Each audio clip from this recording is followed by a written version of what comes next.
tresmu grandel mawon nggih nggih sinem grandel kang nguji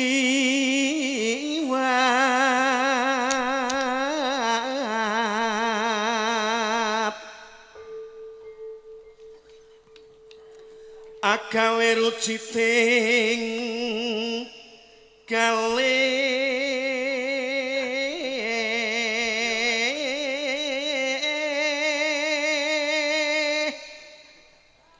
aku mau ngerti anakku lanang kepyuk ngendi nika oh lha kowe kene kono to le malan jan mboten patut nggih nek ngagem jas nggih wah iya rene sik lara apa kang sinetya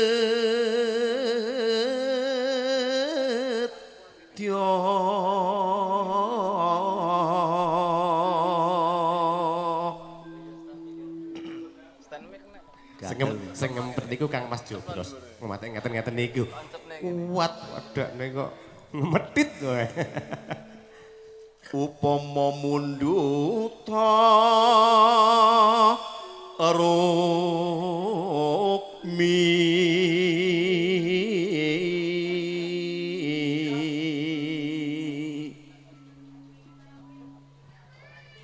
taratamtu santo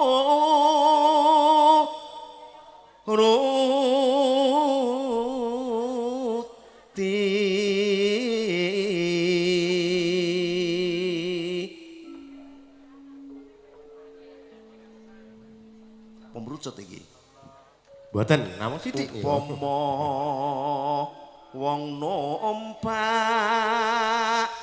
prahu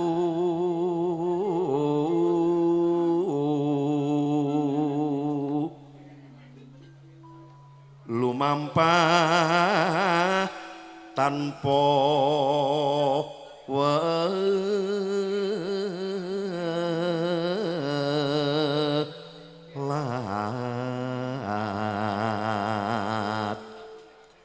neng madyaning jala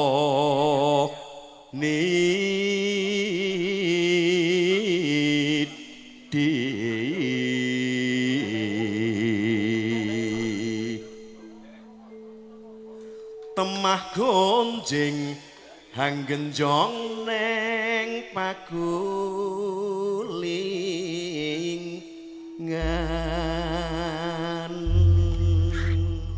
aku tak milih siji oh nggih jan milih kiambak menika wonten 3 Bapak Tilukmanto saking wetan napa kilen iki agek dahar lha niku apa disengaja iki ku nak takku kita tok maem iki kok dilekoto Bapak Tilukmanto ngoten disengaja lho mboten kuliner kulino kaya ngono to kuliner ati plekoto sing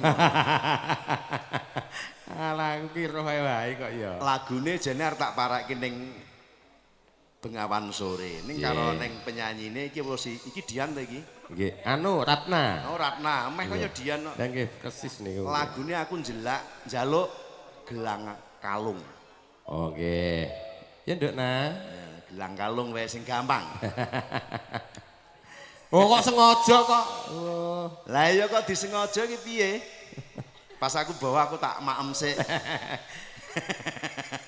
wayahe entek le bawa langsung ngweten tok rek ngweten ning pinggiring Bengawan tansah setya ngenteni sliramu eling-eling jamane semono wis tungkapi ketika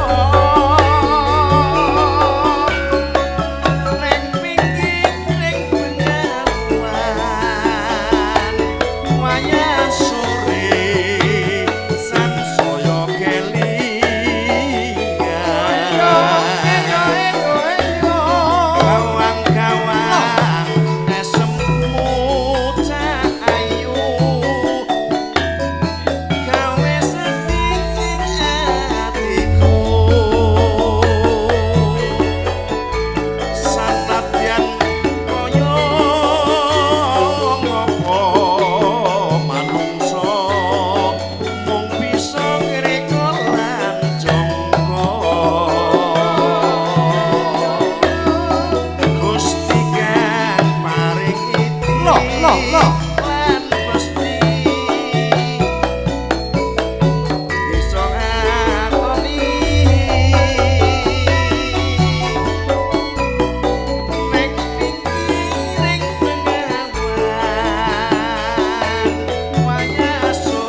Nggih.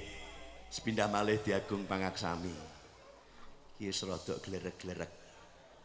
Ya kok kencep niku Bapak. mboten. Kok kencep nggih ngaten niku. Lah para malah kathah jenengan iki jek. Malah Aku malah ora tanggapan iki.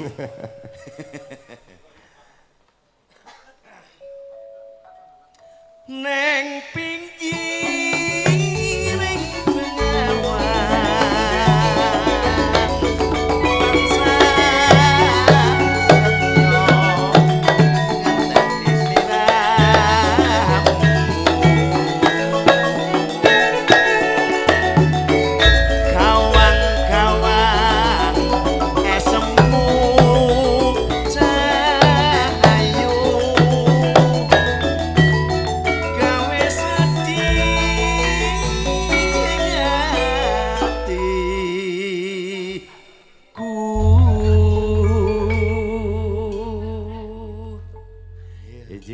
matur sembah nuwun Bapak Mboten aku Mas Gito. Dalem nggih. Gua bias.